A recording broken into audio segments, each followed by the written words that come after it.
Hello and welcome to the podcast. We are honored to have the one and only Miss Lynette Zang join us. She's had a bit of a respite from our show the last couple months, but she has been gracious enough to join us in the exciting new year of 2025. And as always, no shortage of things to discuss. So we'll be picking her brain about a variety of topics on the financial end. If you are new to the podcast, please do like, subscribe, and share as it helps the channel grow and others to gain the knowledge you are being afforded. How are you doing, Miss Lynette, today?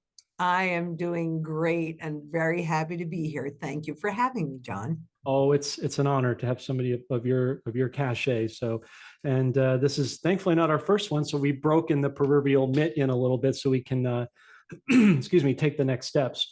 Okay, so I'll try to pick up where we left off several months back. I don't know how good your recall is, but I'm sure you'll pick. I do so many of these things. I'm constantly working. Yeah. It goes out of my mind, but yeah. I'm sure I can follow you. I'm sure you'll do just fine. And for those who, again, who are not familiar with Lynette, not sure how that is, but she has well over 60 years in the financial industry and had a very successful podcast in the past, and is now working on her own, giving consulting advice, and is a gold and bug expert aficionado, to say the least. Okay, with that being said, so on our last podcast, I was talking to you about on the political side, which we don't normally do, but right. It is what it is. We thought that President Trump would win, and as it turned out, we see he did win in an historic landslide, putting that issue to rest. Now, as he gets ready to come back into power, it's clear that he wants to move forward with removing the private Western central bank, and along with it, interest, taxes, ostensibly moving us back into a sound money system vis-a-vis the constitutional standard. What are your thoughts on this? And what are your thoughts about him utilizing tariffs and Doge in part to achieve this effect? Well, I think that any move back to constitutional money is absolutely critical, because there's virtually no purchasing power left in this crap. So I am 100% for having a component, at least a component of convertible sound money back in the system, and that I would highly applaud. What was the second part of your question? No, that's a great way to answer it. And your thoughts on him using tariffs and Doge as to achieve that? I don't think it's necessary, to be perfectly honest with you. I think that if we actually did not just back, here's the challenge that I'm having, right? Is people will say, well, like, we've got asset backed, and like Zimbabwe said, the currency is backed. It must be convertible. So if we were to put a component of the currency, a component of gold, say 40%, to back the currency, but it was actually convertible, meaning if you didn't like what was happening, you could walk in the bank with this and walk out with this, right? That would take care of everything. If we actually put gold behind our currency, so therefore we're putting our money where our mouth is, the whole world would have to follow suit, just like it followed suit taking us off the gold standard. Right. They'd have to follow suit. And quite honestly, we would retain our position as the world reserve currency. Well, I agree with you that we need to do that in reverse course, and I'm optimistic in believing that is what's going to happen. And that kind of segues into my next question. I think the way we're going to do that, or one of the ways we'll do that, and we've talked about it before, is utilizing the blockchain vis-a-vis things like XRP to make it actually go back to get that conversion. Now, whether that's digital or physical remains to be seen, but it must be convertible. I understand. That really is the key. If it's not convertible, it means nothing. Look what happened in Zimbabwe. It means nothing. Right. But Zimbabwe is not finished yet. There's going to be some stuff coming out with them later this year with a regime change. But I agree with you. It does need to be convertible. How they do that, we'll see. But that's why we're exploring the conversation. So as a nice segue to your cogent point, as you know, XRP has been making some really big moves, cementing themselves now as the third largest crypto alongside Bitcoin, to set itself up to be the forerunner for the new digital financial system, with the goal of pegging to hard assets in real time. President Trump has said he wants to bring cryptos into the forefront of America's economy and ultimately become the crypto president. Mhm. So with that in mind, how significant do you see this move being for where we're headed? Well, I think it's really significant. It isn't that I think that cryptos are not here to stay and that there are some really good attributes to it. But right now, it still feels a lot to me like um, the Wild West and a setup. So I think that XRP, any of them, right? They are setting themselves up to be those that actually survive this. There are a lot of cryptocurrencies that will not survive this transition. Right. So I definitely do think that that is a real probability. And I'll wait and see what happens. Fair enough. And I agree with you. I think there's probably a handful, maybe 7 to 10 that will survive. Yeah. And I think XRP is clearly the forefront leader for that. Lynette, President Trump has also made some significant moves in terms of his various cabinet position picks, which were Mhm. just approved and certified, as you know, on Monday, Mhm. interestingly enough, in a snowstorm. Among the names included were Treasury Secretary Scott Bessent, who has a longstanding background in hedge funds and will approve various tax cuts and removals, alongside Howard Lutnick as another cabinet member for Commerce Secretary. Additionally, he has chosen RFK Jr. and Elon Musk, who are, as you know, huge supporters of crypto and blockchain implementation. So I'm curious to get what your thoughts are on these gentlemen. And can you still see an instance whereby he might bring in at some point, I don't know, this year or maybe next year, Judy Shelton in order to implement the gold standard with audits on the Fed that we've been long anticipating? I think that what has to happen is the whole system has to implode so that we can rise out of the ashes. So bringing in those entities that will reduce some of the regulations and some of the presumed safeguards that are inside of the system is really a setup for that collapse and then the rebirth, like the phoenix coming out of the ashes. And it would be my fondest wish that Judy Shelton comes into the system, because I have a lot of respect and admiration for her. I know she understands sound money. But you have to understand that it's not an easy transition Sure. from where we are to where we need to be. Mm-hmm. And so I think there's that. I think things are going to get crazy. I think we're in melt up. I think we're going to see all of the markets go up and up and up as the rest of this gets destroyed. But yeah. I'm glad you said that, because I also feel that we've talked about this before. So that's why I was talking about the recall. I think she would be a great addition. And I kind of think that he does have designs on doing that at some point, hopefully sooner than later. I'm glad you brought that up, because that was another sub question. We're at the top of the melt up. Are we going to see the bust in this first quarter? Because I don't really think he's trying to save this economy as much as just rebuild it and reset it. Yeah, and so it has to implode, but I would not think that we would see it in this first quarter, because I think that there's just a lot of hopium that what's in place is going to be fixed, right? Mhm. And I don't think there is any fixing what's in place. I Yeah. think you need a demolition Yeah. and then you can rebuild. But Well, I I don't agree. think it'll happen this first quarter, because I think there's far too much hopium, and it's going to be interesting to see what's happening with the interest rates, because you have the central banks at odds with the markets. And personally, I think the markets are a lot stronger than the central banks. So you've got the Mhm. central banks that want to drop the rates because these corporations want free money, right? Especially with all of the debt that's coming due. But on the other side of that, the markets are, because especially in the treasury markets, Mhm. it's shifted from steady hands, and there is a run on the dollar that's been happening since 2012 between China and Japan selling off their treasury holdings, Right. right? So that Right. is a run on the dollar, make no mistake about it. Kind of similar to what we saw in the 60s when foreign governments were sending in dollars and pulling the gold out of the system. We're at that place right now too. And so yeah, I think I think everybody better have a foundation in sound money. 100%. And all of the different derivatives of it, like cryptos and other things as well, that diversification that we've always talked about. To your point, I agree with you. But to your point, if he gets rid of the private Western Central Bank, and I think he's pretty hell bent on doing that, then that would take care of overall the interest and all the debt and so forth. Because we really can't. We have to implode it. We can't save it. Exactly. There's no point to doing that. Right. And we don't really need a central bank, do we? No, We don't we've really never need it. They're the problem, not the solution.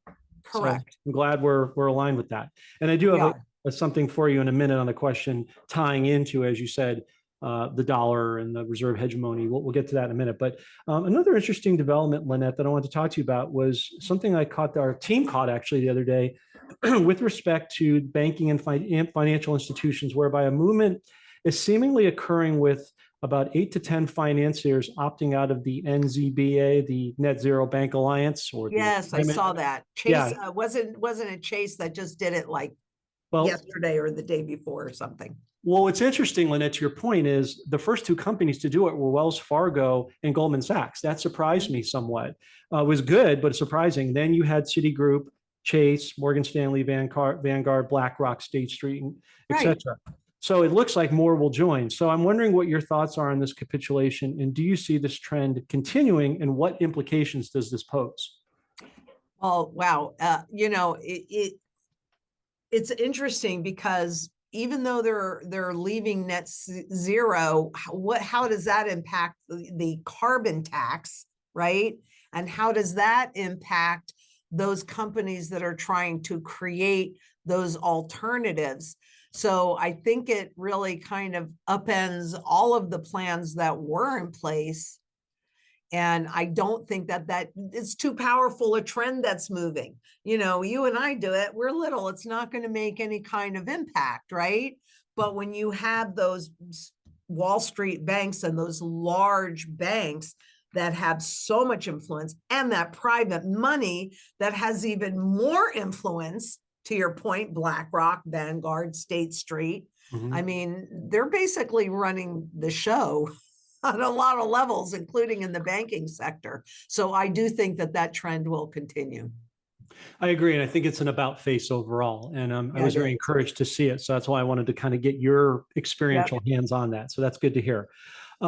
Speaking of the recall we were talking about in the beginning of the podcast, several months ago on our podcast together, we talked a lot about BRICS and the importance of that movement and what it means for the majority of the world's economy in order to achieve financial independence and nationalism away from the dollar debt hegemony, which has no value at all and is not federal or has any reserves. You had asked me if my team, if we thought this would occur in 24 or 25. And so in October last year, what we ended up seeing, now that we have some time to kind of look back at historical recent events, 50 plus nations created the unit to start the process. Interestingly enough, since then, 10 more nations have jumped on the bandwagon, and I pulled it up here. You've got Belarus, Bolivia, Cuba, Indonesia, Kazakhstan, Malaysia, Thailand, Uganda, and Uzbekistan. And these are just to name a few. There's 25 more nations coming in tow, right? So I wanted to give you credit because you seem to be correct in your hypothesis that 2025, while it started last year, this will be the watershed moment to really break free. So with all that being said, do you now see BRICS beginning to break away from the dollar, nationalizing all of these countries' currencies into actual tangible assets in the ground in order to support their respective economies autonomous from the dollar? And bear in mind, Lynette, as an example, El Salvador's Nayib Bukele, who's doing an exceedingly good job over in El Salvador, they recently discovered gold reserves in excess of $3 trillion. So I want to get your thoughts on that. Well, I do think that this is going to continue, but again, just like here, I think the system that's in place, I mean, you look at China and what's going on there, and all of the stimulus. I mean, you cannot fix a too much debt problem with even more debt. It only works until it doesn't, and I think we could see that this year. That would not surprise me because they're all in trouble. However, I do definitely see them with a strong desire to move away from the dollars as it is right now. So whether or not we can impact a shift, I mean, I don't see us going to a backing of sound money this year because I think it's too soon. But I think what we're looking at is a global implosion. And then on a global basis, we can start to rebuild. And I don't think that the US or the dollar, unless they are the first one to actually back a currency with gold, and you're talking about the unit was just pegged, not backed. If it is not, and the difference between the two is if something is truly backed, you should be able to convert into that asset. If it's pegged, then what has it done? It's pegged to a manipulated price. It means nothing. It means nothing. So I need to see that definition come out more clearly, because what they've done is, and by them, I mean the different governments or the different central bankers, is they're trying to make that the same. And it's not the same. And even calling it backed when you can't convert it, that's a lie. It's just a lie. And it's only about making you feel comfortable, making you have confidence that they know what they're doing and they're doing the right thing. So, yeah, I think the whole world is moving away from the US exceptionalism, although that's not what's happening if you listen to the talking heads on Bloomberg, you know. But when you look at reality, reality is why do we have all of that control over everybody else's standards? Yes, I think that the move away from the dollar and into, I hope, a more fair system. I don't know that I see that with the BRICS yet. I don't know that the individual public is seeing that as a more fair system yet. Well, I comprehend what you're saying, Lynette, but I think one of the ways to mitigate that, to your point, because you agree, it does have to be convertible and it has to be actual, like you were saying. Right. But one of the ways that our thing as a team, to your point, is one of the ways to mitigate that is by implementing the blockchain with XRP on a decentralized system that would actually be gold backed, not pegged, as you said, would build a bridge with the BRICS in order to achieve that and push them away. Because the US, well, it actually brings me up to my next question as a segue. So let me just go into that. When we last spoke, we discussed the actual value of the dollar versus its previously long-standing perception of value, as you always say in your podcast. With hyperinflation set to hit, being generous in your estimation, do you think the dollar is even worth 1 cent at this point? And would it most likely be replaced by a gold-backed US note? And if so, when do you see that happening? The dollar only has as much value as the public has confidence in it.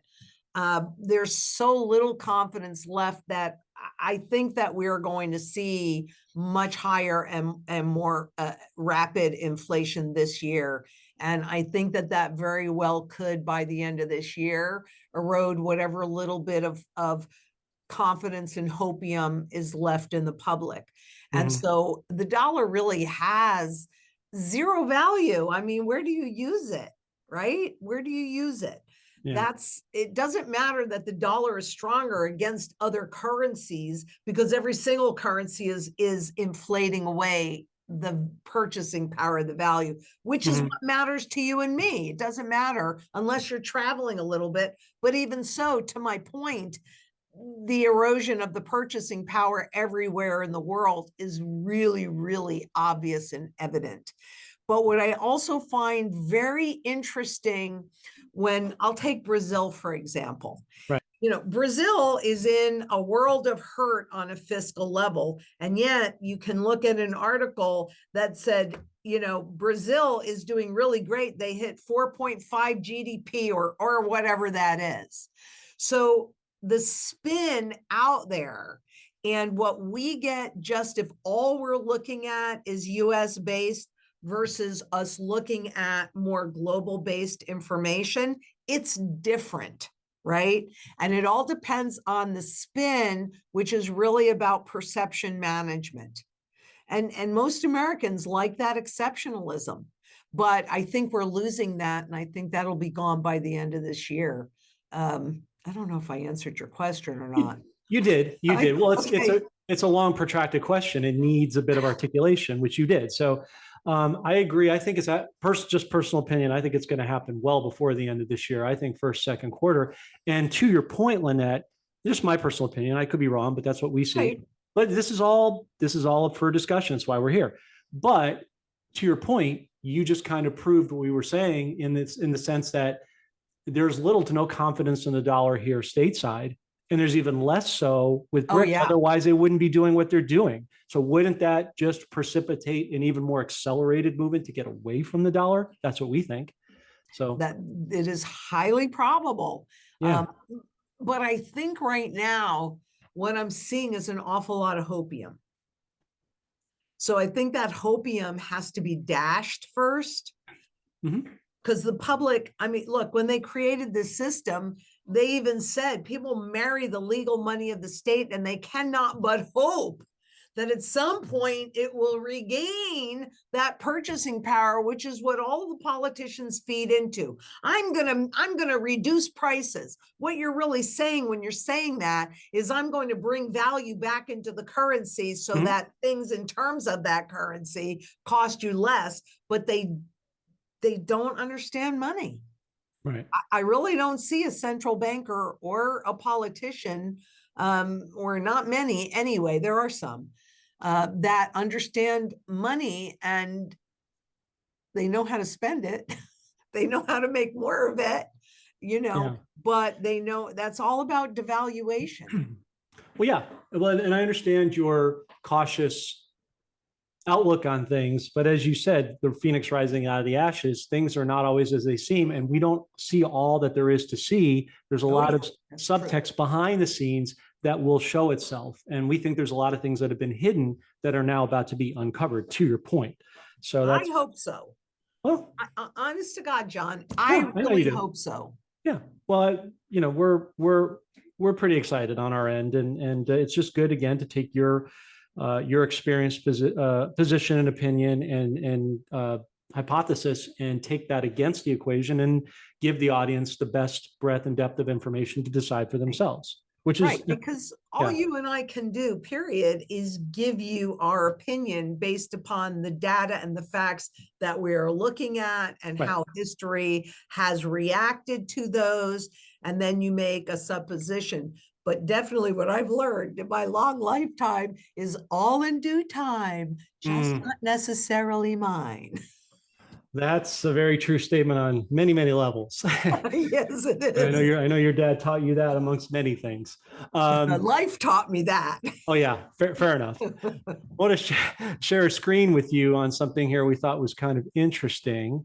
This is from, let me know when you can see this here. I can see it. Good. Well, then it's working. From Gold Telegraph, Canada and gold. There's a lot of discussion as to why President Trump wants to make Canada the 51st state.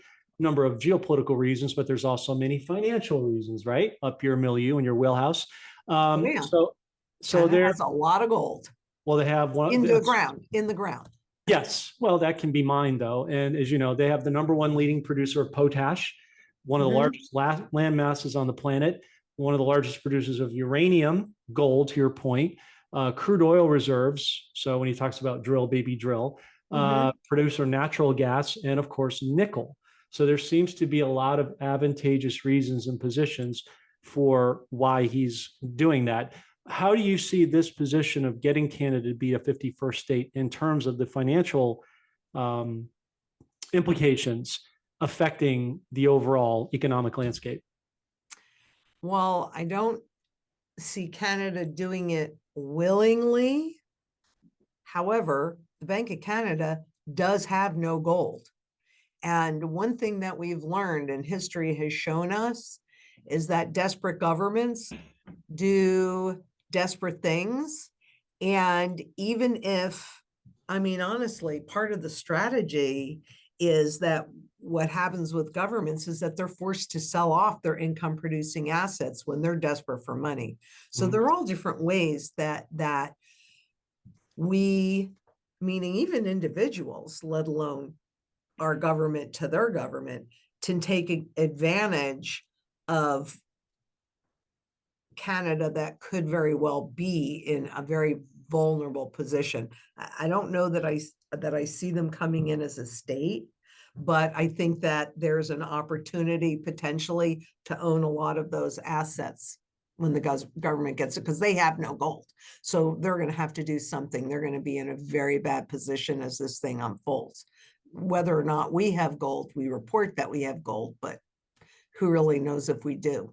If the world forced an audit, that wouldn't be a bad thing, I think, because that would force us to pony up.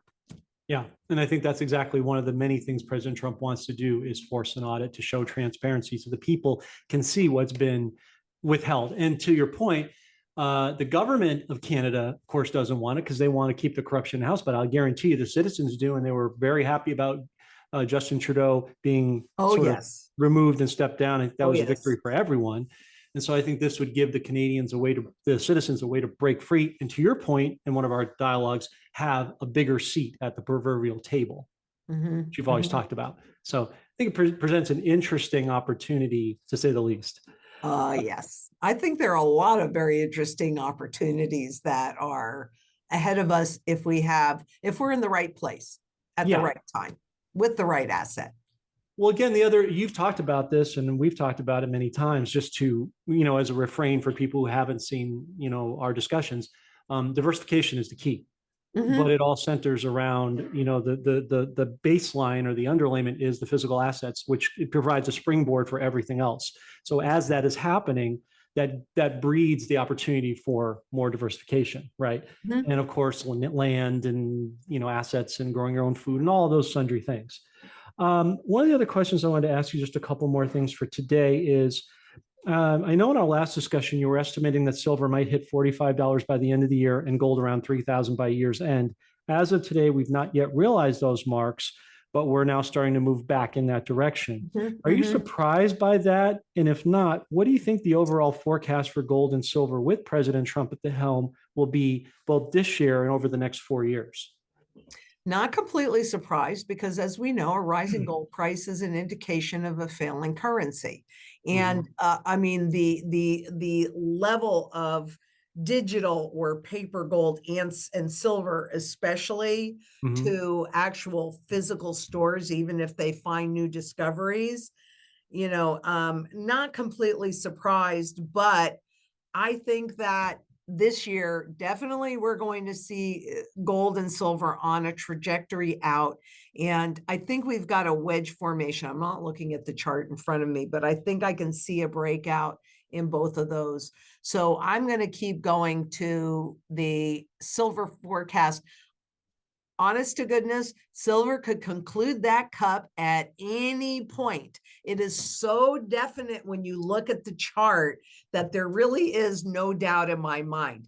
Even if they suppress the price for a while, I'll go with, I think we'll conclude that cup. And the cup is actually at $50. And it would not surprise me at all to see it by the end of the year. Surprise. That's why I talk about timing. I can tell you what's most likely to happen. Exactly pinpointing when, frankly, that's anybody's guess, because there are so many things that are beyond our control. With spot gold, I think that since I'm certain we're going to see inflation become, again, very, very obvious to the general public, I think the trend moving into gold is going to accelerate this year. And I have to look at the chart and see, because we're in unknown territory now. But I'd even go from where we are, because we did come close to the 3,000. We didn't hit it, but we came pretty close. I could see 4,000. I could see 4,000. And does that still reflect its true value? No, it doesn't. So, and that same thing is true with silver. I mean, it's really a joke where both of these are, particularly silver. I mean, that's just a gift. It's a joke. It's ridiculous. Agreed. And to your point, Lynette, earlier, we know that a lot of these countries don't show their hand, like China, for instance, how much they're actually buying, particularly when it comes to silver. And then you talked about Japan with the yen. There was, I think, a 25% devaluation because they're backing it with gold. So again, that goes back to the behind the scenes moves and counter moves that we don't see all there is to see. It's positioning and perception and manipulation. There's a lot of these juxtaposition of moves that don't show themselves, as you said, to a later date. So yeah, I think we're pretty encouraged as well that you're going to start to see, especially with President Trump, with the diversification of precious metals through cryptos, through different currencies, through bonds, et cetera, really start to proliferate and break out, especially once we go back to a true gold standard. With that in mind, do you ever see a scenario where, with those in power, raise the price of gold to 20 to 80,000 to deal with the massive debt? And if they did, what would that do to the rest of the world?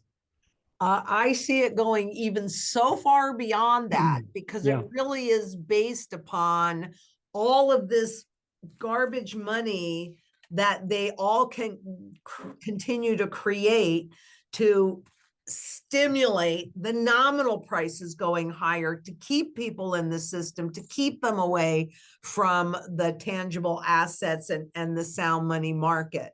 Mhm. So I definitely see this continuing for really a long time, and I see it heating up. I see the pricing heating up, but I would think 80,000 is chump change, to be honest with you. Even though we're not there in fundamental value just yet, Mhm. but the only tool that governments have is printing.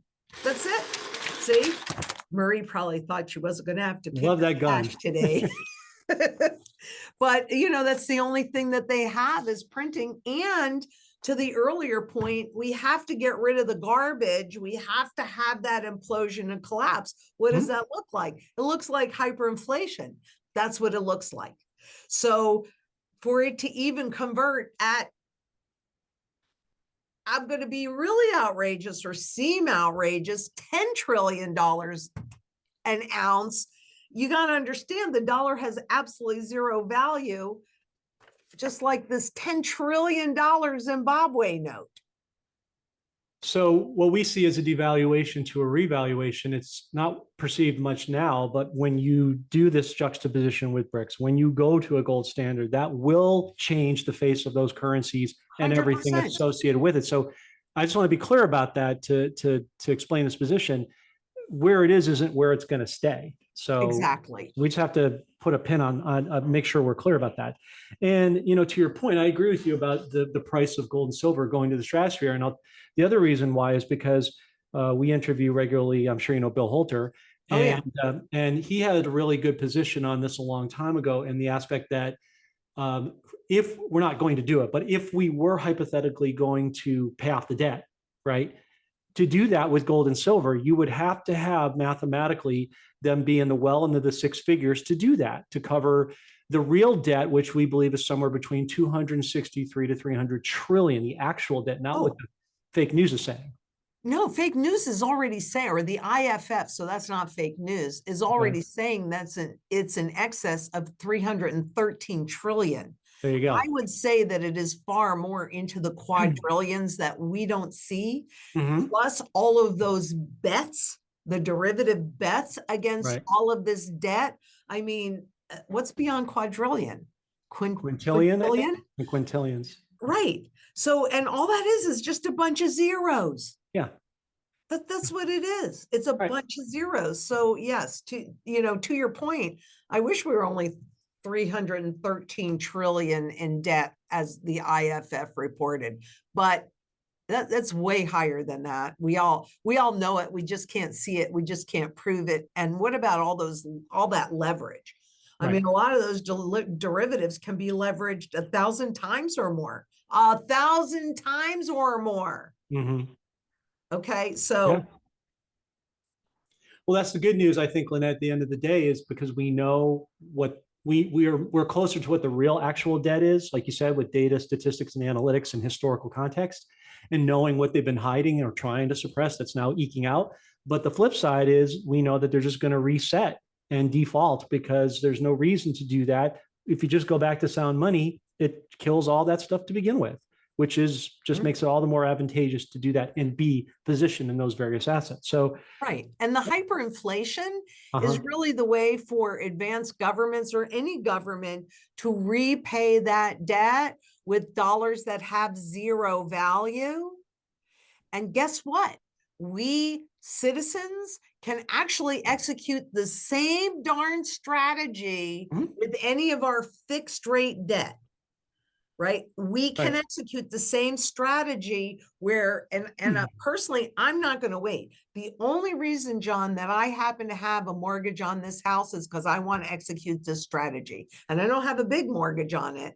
But when they do that first overnight revaluation and spot goes up, who knows what, 3,500% or goes to, 80,000 an ounce or whatever it is, then I will liquidate as much as I need to pay off that mortgage with dollars that have no value.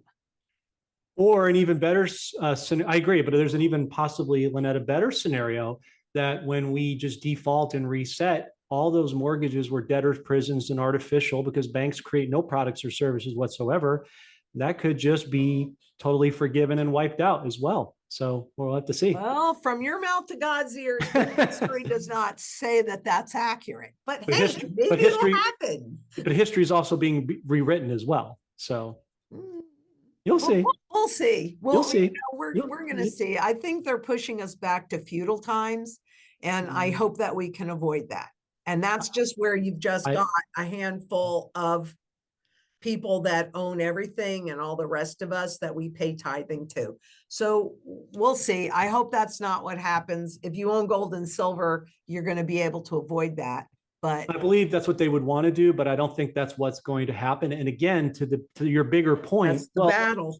Without even having to do this, just simply going counterintuitive to the narrative will help you alleviate that, which is what we're teaching people to do. So just by going the opposite way, what they say, and becoming your own central bank, that would alleviate that anyway. So that gives some comfort to the overall equation. Okay, so can I just kind of put one more thing in? Yeah, sure. Because this is really what's become my mission over the last year-ish or so, year and a half, is growing that global community that is positioning into gold and silver, so that earlier when we were talking about having that seat at the table, we have to take our voice back. We have to take our power back. And if we can come together in community, there's enough of us to do that. 100%. But people think, well, I'm just one person. What can I do? And that is such a good point, because one person can't do very much, but the community together, there are 8.4 billion people on this planet. 3% of that, now we got a voice. Well, to your point, Lynette, we said it before, our greatest strength is in our synergy as a collective. And it also, by doing so, achieves synergy, acts of service, selflessness, humility, and gives us, by proxy, a greater seat at the table. So it's a win-win situation. It is. So last question for today, Lynette, to respect your time. Do you have a recommended minimum amount or allocation of gold or silver as a regular person should have on hand to weather the upcoming currency implosion? And would you recommend owning a gold-related ETF, gold and silver miners, or physical, or on the physical metal? Well, I am definitely at this point, because if things change, I am happy to change my mind. But I am definitely in the physical realm. I can't say that there is an exact minimum, because what we do is we look at your current standard of living. And then we have it broken out. How much silver do you need? How much gold do you need to sustain that standard of living for a period of time? For me personally, I did it for 10 years. And then beyond that, you want to make sure that whatever intangible assets you have accumulated are properly diversified and offset by any tangible assets that you are able to. So we want to take a look at what you've accumulated. So how do you live and how do you use your money right now on a day-to-day basis? And then we define that, what's going to support those, the right tool for the job. And then we look at, okay, protecting what you've already managed to accumulate. And then finally getting into that position to take advantage of this transition, build out your wealth base with assets that can produce income that, oh my goodness, you can't outlive, but then could be passed down, if this is of significance for you, like it is for me, as a legacy asset. So that I like to think, John, that by the time I leave this planet, that everybody that I've worked with they have enough so that their children can dream and make those dreams come true.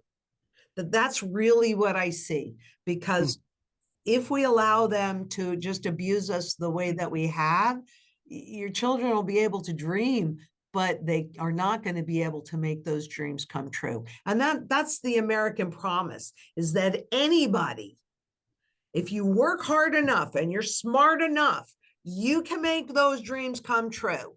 So I'm not saying I want to make it easy, but I want to have that opportunity. I had that opportunity. You had that opportunity.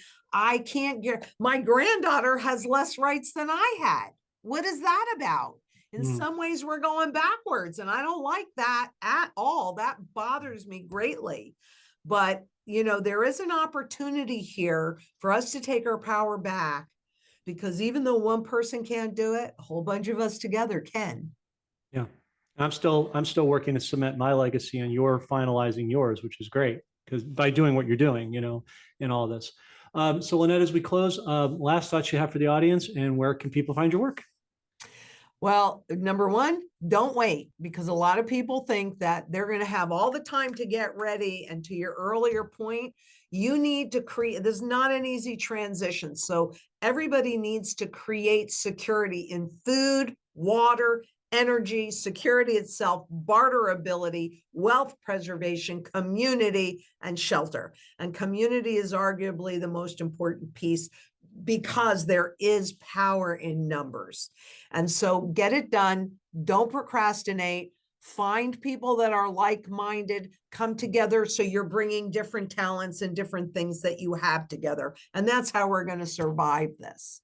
And you can find me at LynetteZang.com, or on YouTube and Twitter at the Lynette Zang, and on Instagram and Facebook at Lynette Zang. And by the way, I'll also tell you this, because there's been a lot of fake accounts that have come up.